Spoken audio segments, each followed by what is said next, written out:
नमस्कार। कहा गया है कि सा विद्या जा विमुक्तये। विद्या वह है जो विमुक्ति का पथ प्रशस्त करे। मनुष्य के जीवन के 3 स्तर होते हैं, भौतिक, मानसिक और आध्यात्मिक। विद्या के द्वारा मनुष्य के तीनों स्तर का जो विकास हो जाए वही उचित विद्या है। भौतिक क्षेत्र का विकास, भोजन, वस्त्र, आवास, शिक्षा, चिकित्सा की व्यवस्था। मानसिक क्षेत्र का विकास, मानसिक क्षेत्र में जितने भी अंधकार हैं, जात पात, छुआछूत, ऊंच नीच, स्टेट सेंटिमेंट, देश का सेंटिमेंट, जितनी तरह की संकीर्णताएं हैं, जितने तरह के अंधविश्वास हैं, उनसे मन दूर हट जाए तो मानसिक विकास हो गया। आध्यात्मिक विकास, ईश्वर के चिंतन करने में, ईश्वर की साधना करने में जितनी भी बाधाएं आती हैं, उन बाधाओं का वह सामना कर सके, जान सके ये बाधाएं हैं, तब उसका आध्यात्मिक विकास हो पाएगा। तो जो त्रिस्तरीय विकास करा दे वही विद्या है। इसीलिए विद्यालय होते हैं, विद्यार्थी होते हैं। विद्यार्थी विद्यालय में जाकर के विद्याध्ययन करते हैं। पहले गुरुकुल की व्यवस्था थी, जहां गुरु शिष्य को अपनी छत्र छाया में रख करके विद्या अध्ययन कराते थे। बाद में धीरे धीरे साजिश के तहत गुरुकुल की व्यवस्था को चौपट कर दिया गया, खत्म कर दिया गया। आज की शिक्षा व्यवस्था पूरी तरीके से कमर्शियलाइज्ड हो गई है। श्री PR सरकार ने प्राउत अर्थव्यवस्था दिया, उसमें उन्होंने जो शिक्षा व्यवस्था दिया, शिक्षा की नीति दिया, वह बहुत ही यूनिक है। उसमें विद्या में तीनों स्तर के विकास की व्यवस्था होगी। विद्यालय होंगे, उसमें उचित शिक्षा दी जाएगी और ऊपर से एजुकेशन पूरी तरीके से मुफ्त होगी सबके लिए। इसका व्यवसायीकरण नहीं होगा।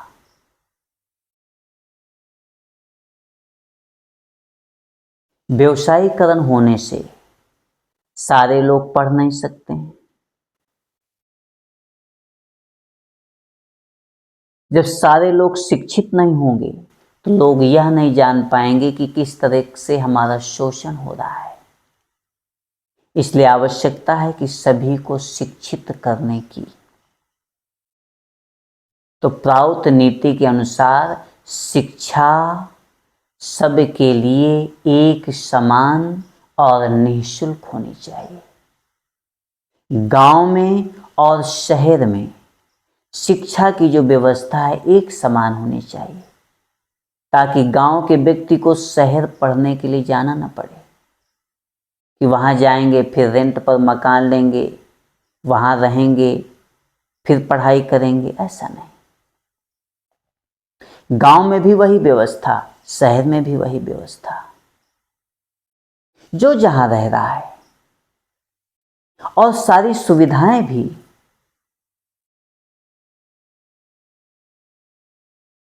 आज की डेट में सरकारी स्कूलों में कोई व्यवस्थाएं नहीं होती। वहां के टीचर पढ़ाते नहीं, उनका पढ़ाने का काम भी नहीं होता, उनको दूसरी ड्यूटी लगा दी जाती है। इलेक्शन में ड्यूटी हो जाती है, जनगणना, पशु गणना करना है। दूसरे दूसरे कामों में उनसे कार्य लिया जाता, पढ़ाने का कार्य नहीं लिया जाता। अध्यापक पूरी तरीके से फ्री होंगे विद्यार्थियों को विद्या देने के लिए, और अध्यापकों का आचरण भी उन्नत होगा। ऐसे ही अध्यापक रखे जाएंगे जिनका आचरण अच्छा होगा, क्योंकि जिनका आचरण अच्छा होगा वही अपने आचरण से बच्चों को उचित शिक्षा दे पाएंगे। अब कोई शिक्षक खैनी खा रहा है तो बच्चे को क्या सिखाएगा कि खैनी नहीं खाना चाहिए, तंबाकू नहीं खाना चाहिए। उसके सिखाने का प्रभाव नहीं होगा। इसलिए प्राउड के अनुसार पहली बात तो शिक्षा का व्यवसायीकरण नहीं होगा। शिक्षा कंप्लीट रूप से फ्री होगी और एक समान होगी। कलेक्टर का बेटा और एक रिक्शा चलाने वाले का बेटा, मजदूर का बेटा एक साथ बैठ कर के पढ़ेगा।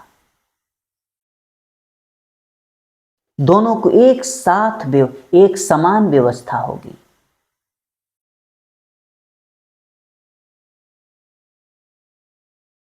और उसके साथ साथ इसका जो पाठ्यक्रम है वह नव्य मानवतावादी होगा। वह नव्य मानवतावादी तब होगा जब शिक्षा व्यवस्था शिक्षाविदों के हाथों में होगी। जब तक शिक्षा का राजनीतिकरण है, राजनेताओं के हाथ में शिक्षा है, तब तक नव्य मानवतावादी शिक्षा व्यवस्था नहीं हो पाएगी। उसका जो पाठ्यक्रम है नव्य मानवतावादी नहीं हो पाएगा। इसलिए प्राउड कहता है कि राजनीति से शिक्षा बहुत दूर होनी चाहिए, क्योंकि राजनीति में रहेगी तो जिस पार्टी की सरकार होगी उस पार्टी के लोग अपने अनुसार, अपनी पार्टी के प्रचार के अनुसार सिलेबस तैयार करवाएंगे। वही पाठ्यक्रम बच्चों को पढ़ाया जाएगा कि ये नेता महान थे, इस नेता की जीवनी पढ़िए। भले वो नेता जो है देश को बर्बाद कर दिए हों, लेकिन उस नेता की जीवनी पढ़ाई जाएगी, उस नेता के गुणगान कराए जाएंगे। अब जब बच्चे से बचपन से अब एक भ्रष्ट आदमी का गुणगान कराया जाएगा तो मन में बैठ जाता है बहुत गहरे स्तर में कि ये व्यक्ति बहुत अच्छे थे, उनको अपना आदर्श मान लेता है। तब वो विद्यार्थी क्या करेगा? इसलिए प्राउड कहता है कि शिक्षा को राजनीति से दूर रखना होगा। शिक्षा शिक्षाविदों के हाथों में होगी और नव्य मानवतावादी शिक्षा व्यवस्था होगी, जिसमें यम नियम, आसन, प्राणायाम, प्रत्याहार, धारणा, ध्यान सबकी व्यवस्था होगी। यम नियम पढ़ाया जाएगा, आसन करवाया जाएगा, ताकि उसका नैतिक विकास हो सके, आध्यात्मिक विकास भी हो सके। नव्य मानवतावादी का मतलब है कि जब विद्यार्थी को नव्य मानवतावादी शिक्षा दी जाएगी तो वह विद्यार्थी के अंदर प्रेम जगेगा इस सृष्टि के प्रति।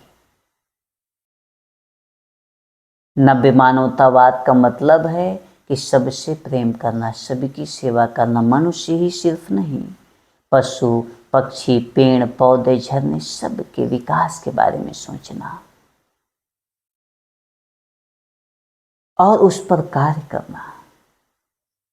तो जब नव्य मानवतावादी शिक्षा व्यवस्था होगी तब विद्यार्थी उस का अध्ययन करके समाज में जाएंगे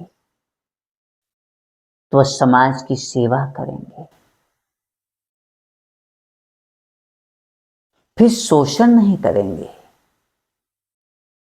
फिर किसी पशु की हत्या करके उसकी डेड बॉडी नहीं खाएंगे, क्योंकि उसे मालूम होगा कि इसमें भी ईश्वर का ही विकास है। वही ईश्वर इसमें है जो हमारे अंदर है। अपनी जीवा टेस्ट के लिए हम इसकी हत्या नहीं कर सकते। वो उससे प्रेम करेगा, वो उसके लिए सारी व्यवस्थाएं करेगा ताकि उसे कष्ट ना हो, वह भी रह सके इस पृथ्वी पर आराम से, उसकी भी सारी व्यवस्थाएं हो सकें। इसलिए नव्य मानवतावादी शिक्षा व्यवस्था आवश्यक है। जो पाठ्यक्रम होना चाहिए वह नव्य मानवतावादी पाठ्यक्रम हो।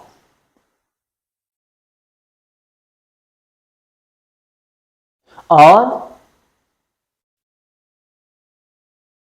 विद्यालय में एक ऐसा परिवेश हो कि विद्यार्थी धर्म साधना कर सकें।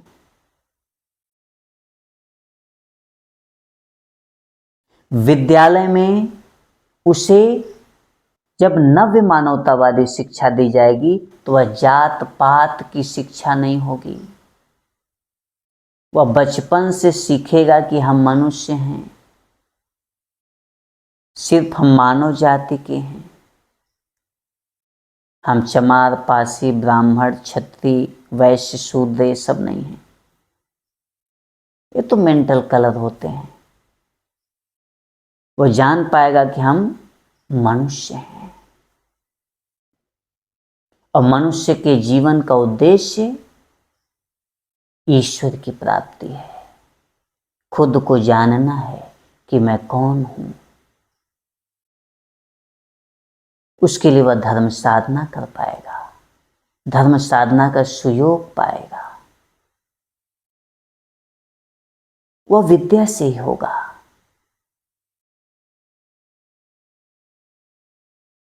और जब उसे उचित विद्या दी जाएगी, उचित शिक्षा दी जाएगी, तब वह किसी से घृणा नहीं करेगा। तब नहीं सोचेगा अमुक व्यक्ति मुसलमान है, हम हिंदू हैं तो हमसे अलग है।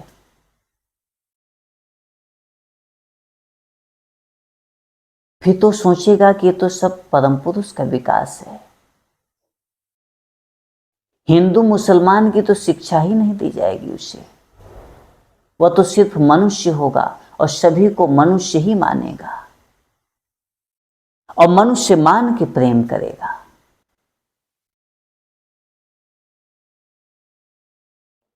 इसलिए जितनी तरह की समस्याएं हैं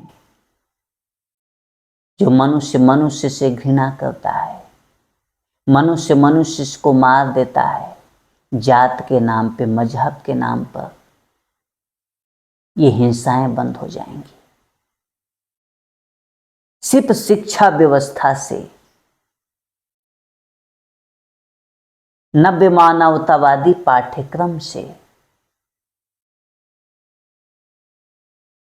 आतंकवाद खत्म हो जाएगा, नक्सलाइट खत्म हो जाएंगे, जितनी तरह की समस्याएं हैं सभी खत्म हो जाएंगी। मनुष्य इस पृथ्वी पर खुशहाल जीवन व्यतीत करेगा, एक दूसरे से प्रेम करेगा। मनुष्य, पशु, पक्षी, पेड़ पौधे सभी एक दूसरे से प्रेम करेंगे। मनुष्य सबसे प्रेम करेगा क्योंकि धर्म कहता है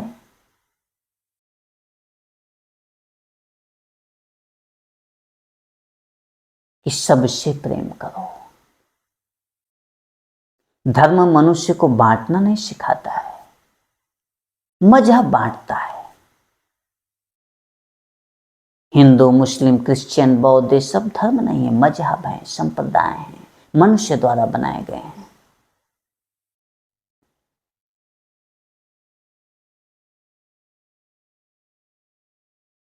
धर्म तो जोड़ है एक दूसरे का, वो तो अनंत है।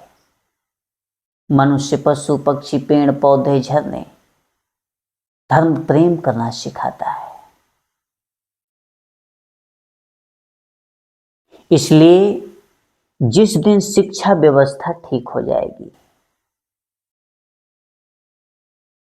बाकी की सारी समस्याएं खत्म हो जाएंगी, क्योंकि मनुष्य शिक्षित होंगे तो उनका शोषण नहीं हो पाएगा। जो शोषण कर रहे हैं, मनुष्य जान जाएगा ये व्यक्ति हमारा इस तरीके से शोषण कर रहे हैं। क्योंकि अभी 1% लोग शोषक हैं, 99% लोग शोषित हैं। और शोषित लोग यह नहीं जान पा रहे हैं कि हमारा शोषण किस प्रकार हो रहा है, क्योंकि उन्हें शिक्षा नहीं दी जा रही है। उन्हें अनपढ़ रखा जा रहा है साजिश के तहत, ताकि लोग अनपढ़ रहेंगे तो जान नहीं पाएंगे हम किस तरह से शोषण कर रहे हैं। और शोषक अधिक समय तक शोषण कर पाएगा। इसलिए साजिश के तहत सरकारी स्कूलों में पढ़ाई नहीं होती।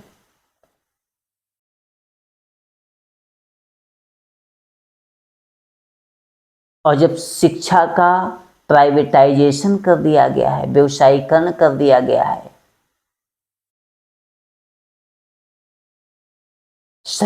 इसलिए सभी के लिए शिक्षा उपलब्ध नहीं है। बहुत पैसा लगता है, सबके पास पैसे नहीं है। जो मजदूरी करता है, 2 वक्त की रोटी किसी तरह से जुटा पाता है, इतनी महंगी शिक्षा कहाँ से बच्चों को दिला पाएगा। तो अपने बच्चों का नाम लिखा देता सरकारी स्कूलों में, वहाँ पर खिचड़ी मिल जाती है, खा के बच्चा लौट आता है। एक ड्रेस मिल जाती है, कॉपी किताब मिल जाते हैं। इसे पढ़ना बच्चा जानता नहीं, ना ही स्कूल में पढ़ाया जाता है। स्कूल के टीचरों को भी इंटरेस्ट नहीं होता है पढ़ाने में।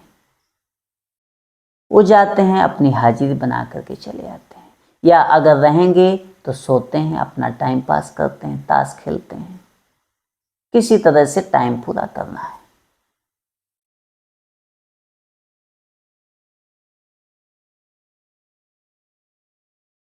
इसलिए शिक्षा व्यवस्था को बदलना अति आवश्यक है।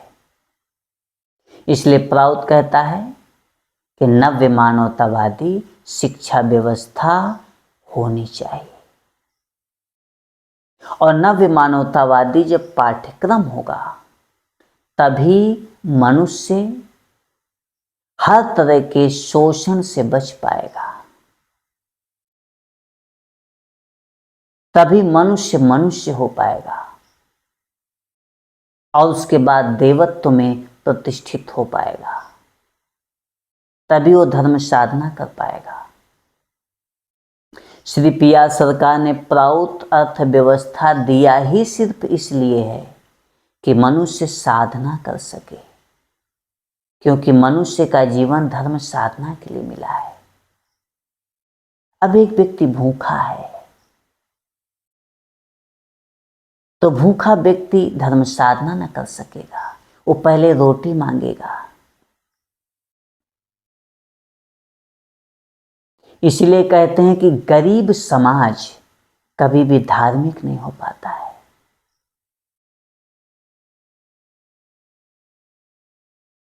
वो मंदिर जाएगा, मस्जिद जाएगा, पूजा अर्चना भी करेगा, लेकिन वहां से परमात्मा से सिर्फ वो रोटी मांगेगा।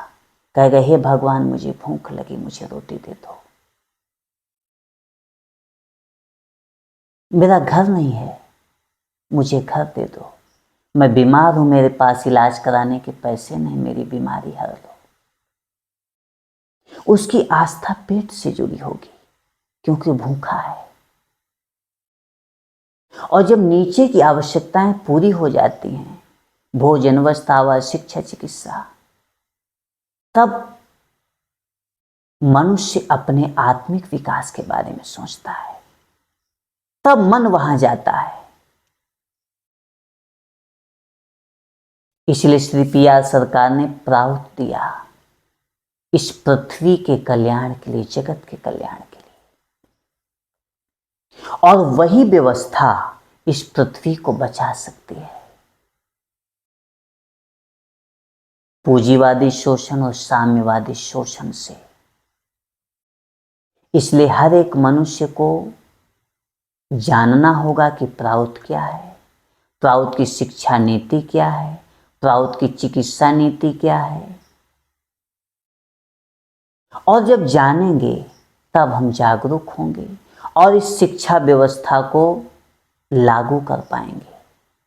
जब लागू कर पाएंगे तब मनुष्य शिक्षित होंगे, शिक्षित होंगे तो उनका शोषण नहीं होगा, शोषण नहीं होगा तब शोषण मुक्त एक समाज बनेगा।